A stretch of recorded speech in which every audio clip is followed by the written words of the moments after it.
Hi friends, welcome back to Siri all in one channel. Today పల్లి చెక్క చేశాను. చూడండి, యాజ్ షాప్లో లానే వచ్చింది పల్లి చెక్క సేమ్. మీరు కూడా టీ ట్రై గ్లాస్తో చేయండి. 2 గిద్దలు తీసుకున్నా. నేను కొంచెం క్వాంటిటీలోనే చెప్తున్నా. నేను ముందుగా ఫ్రై చేసుకోవాలి లో ఫ్లేమ్లో. ఇలా ఫ్రై చేసుకొని చూడండి, కొంచెం ఫ్రై అయ్యాయి. పల్లీలు ఎన్ని గ్లాసులు తీసుకుంటే బెల్లం కూడా అన్ని గ్లాసులు తీసుకుంటాయి. పల్లీలు 2 గ్లాసులు, బెల్లం కూడా 2 గ్లాసులు తీసుకోవాలి, లేకపోతే చిన్న గ్లాస్ తోటి.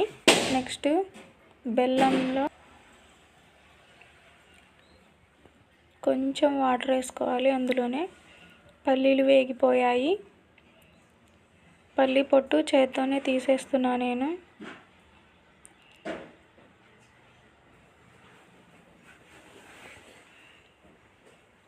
ఇలా తీసుకోవాలి హ్యాండ్స్ తోటి. కొంచెం వేడిగా ఉన్నాయి, కొద్దిసేపు అయ్యాక చల్లారాక మళ్ళీ వలుద్దాము. బెల్లంలో కొంచెం వాటర్ వేసుకుందాము. 1/2 గ్లాస్తో వాటర్ వేసుకుందాము, ఎందుకంటే బెల్లం కరగాలిగా, లేకపోతే మాడిపోతుంది. అలాగే కొంచెం ఆయిల్ వేస్తున్నాను. ఆయిల్ ప్లేట్ మీద వేస్తున్నాను. ప్లేట్ మీద అప్లై చేసుకొని రెడీగా ఉంచుకోవాలి, ఎందుకంటే పల్లి చెక్క రెడీ అవ్వగానే ఆయిల్ పూసిన ప్లేట్లో వేసుకోవాలి.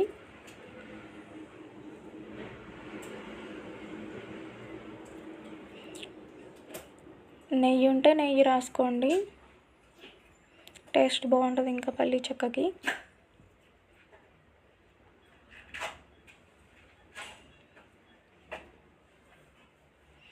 పక్కన పెట్టుకుందాము ఈ ప్లేట్ని. నెక్స్ట్ బెల్లంలో వాటర్ వేసాం కదా, అది పొయ్యి మీద పెట్టి మరిగించుకుందాము పాకం వచ్చేదాకా.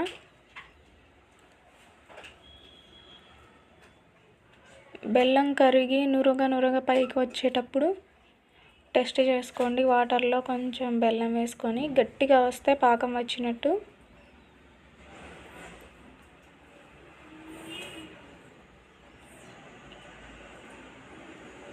ఇలా ఒక 5 మినిట్స్ అయ్యాక బెల్లం మొత్తం కరిగిపోతుంది.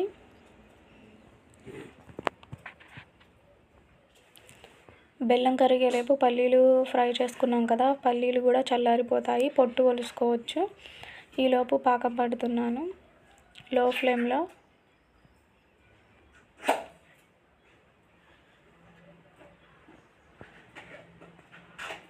డైలీ ఏదో ఒక స్నాక్ చేయాలి కదా, అందుకని టుడే వచ్చేసి పల్లి చెక్క చేస్తున్నాను.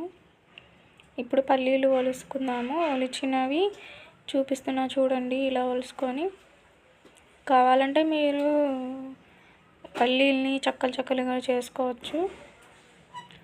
ఇలా బెల్లం పాకం వచ్చేదాకా పొయ్యి మీదనే ఉంచుకోండి కాసేపు. ఒక స్పూన్ పెట్టి కలుపుతూ ఉండండి.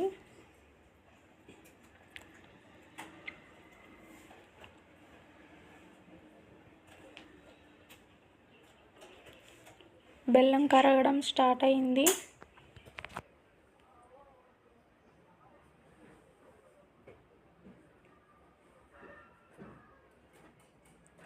ఇందులోనే యాలకుల పొడి వేసుకోవాలి.